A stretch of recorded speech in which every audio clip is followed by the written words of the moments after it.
Tea కాంగ్రెస్లో పదవుల భర్తీ అదిగో పులి ఇదిగో తోక అన్నట్టుగా ఉంది. ఎప్పటికప్పుడు ఊరిస్తున్నారే కానీ ఖాళీలను భర్తీ చేయటం లేదు. వాయిదాలతో కాలం వెళ్లదీస్తున్నారు.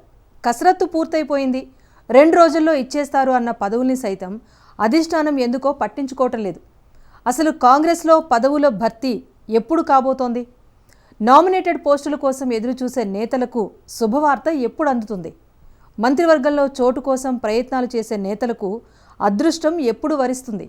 వీటన్నింటికీ పరిష్కారం లభించాలి అంటే ఆమె బాధ్యతలు స్వీకరించక తప్పదా? మేడం వచ్చాకే పదవుల భర్తీకి మోక్షం కలుగుతుందా? ఇంతకీ ఎవరామె? ఆ పార్టీ వర్గాల్లో ఎలాంటి చర్చ నడుస్తోంది?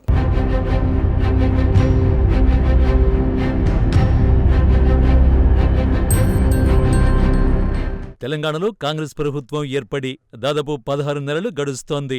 అయినా కానీ ఇప్పటి వరకు మంత్రివర్గ విస్తరణ జరగలేదు. పూర్తి స్థాయిలో కేబినెట్ ఏర్పాటు కాలేదు. ఇంకా 6 మంత్రివర్గ పదవులు ఖాళీగా ఉన్నాయి. ముఖ్యమంత్రితో కలుపుకొని మొత్తం 18 మందికి అవకాశం ఉంటుంది. కాగా ప్రస్తుతానికి 12 మంది మాత్రమే ఉన్నారు. ఎప్పుడిప్పుడా అని ఊరిస్తున్న మంత్రి పదవుల భర్తీ సీఎం, ఇతర ముఖ్య నేతలు, పీసీసీ చీఫ్ ఢిల్లీ వెళ్లినప్పుడల్లా మంత్రివర్గ విస్తరణపై చర్చ జరుగుతోంది. దీంతో రేపో మాపో మంత్రివర్గ ప్రకటన ఉంటుందన్న వార్తలు గుప్పుమంటున్నాయి. మరోవైపు ఆశావహులంతా ఢిల్లీ చుట్టూ ప్రదక్షిణలు చేస్తున్నారు. కానీ పదవులు భర్తీ కావడం లేదు. ఇదే తంతుగా గత 16 నెలల నుంచి రాష్ట్రంలో విస్తృతంగా చర్చ జరుగుతోంది. అయితే ఇప్పుడు మంత్రివర్గ విస్తరణతో పాటు నామినేటెడ్ పోస్టులు, పార్టీ పదవులపై త్వరలోనే ఓ క్లారిటీ వచ్చే అవకాశం ఉందని గాంధీ భవన్ వర్గాల్లో జోరుగానే చర్చ జరుగుతోంది.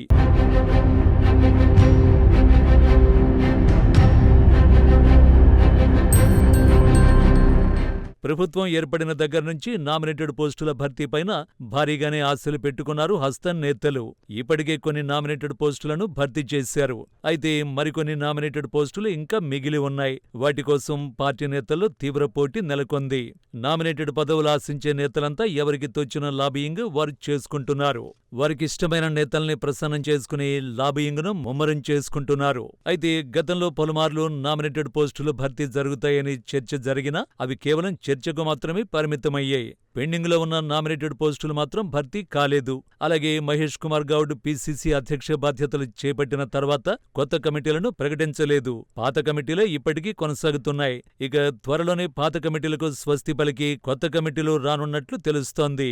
ఇప్పటికే పీసీసీ కార్యవర్గ కూర్పుపైన సమాలోచనలు చేసి ఏ సామాజిక వర్గానికి ప్రాధాన్యతనివ్వాలి, కమిటీలో ఎవరికి అవకాశం ఇవ్వాలి అనే కసరత్తు పూర్తయినట్లు సమాచారం.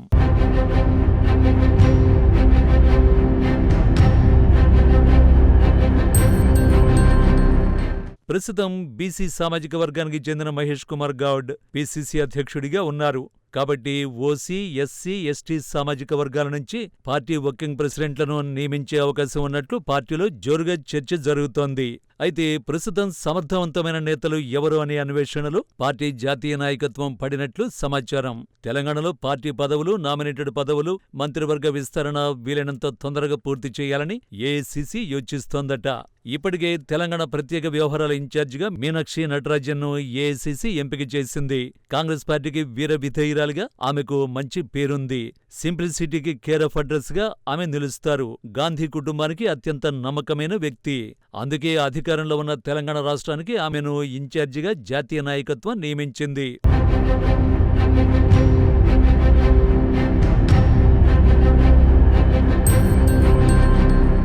ఆమెను ఇన్ఛార్జిగా నియమించడానికి బలమైన కారణం కూడా ఉందని పార్టీ వర్గాల్లో గుసగుసలు వినిపిస్తున్నాయి. రాష్ట్రంలో ఉన్న వాస్తవ పరిస్థితిని ఎప్పటికప్పుడు జాతీయ నాయకత్వానికి తెలియచేస్తుందని ఆమెపైన గాంధీ కుటుంబానికి నమ్మకం. పార్టీలో సమర్థులు ఎవరు, ఎవరికి పదవులు ఇవ్వచ్చు, ఎవరెవరికి ఏ పదవులిస్తే బాగుంటుంది, వీటన్నింటినీ అన్వేషణ చేసి అందిస్తుందని ఆమెను ప్రత్యేకంగా రాష్ట్ర వ్యవహారాల ఇన్ఛార్జిగా నియమించారనే టాక్ వినిపిస్తోంది. దీంతో ఆమె పార్టీ వ్యవహారాల ఇన్ఛార్జిగా తెలంగాణలో బాధ్యతలు తీసుకున్న తర్వాతే పార్టీలో నెలకొన్న పరిస్థితుల్ని మీనాక్షి నటరాజన్ చక్కబెడతారనే చర్చ పార్టీ శ్రేణుల్లో ఉంది.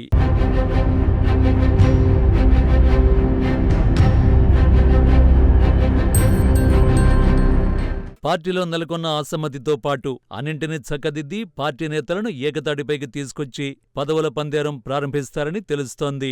మొదటగా మంత్రివర్గ పదవులు ఆశించే నేతలు ఎవరు, వారి సామాజిక సమీకరణాలు ఎలా ఉన్నాయి, ఎవరికి మంత్రి పదవులిస్తే ప్రభుత్వానికి పార్టీకి పేరొస్తుంది అనే అంశాలను కూలంకషంగా అధ్యయనం చేసిన తర్వాత జాతీయ నాయకత్వానికి రిపోర్ట్ పంపించనున్నారు మీనాక్షి నటరాజన్.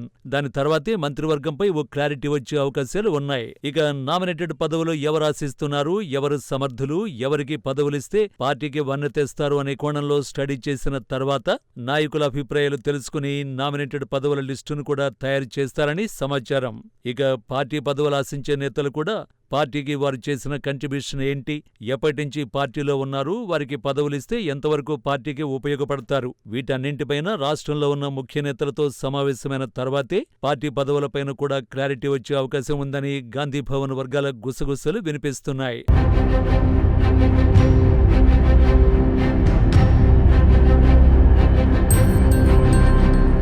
ఇక పదవులు ఆశించే నేతలంతా కూడా ఆమె ఎప్పుడెప్పుడు బాధ్యతలు తీసుకుంటారా అని ఎదురుచూస్తున్నారు.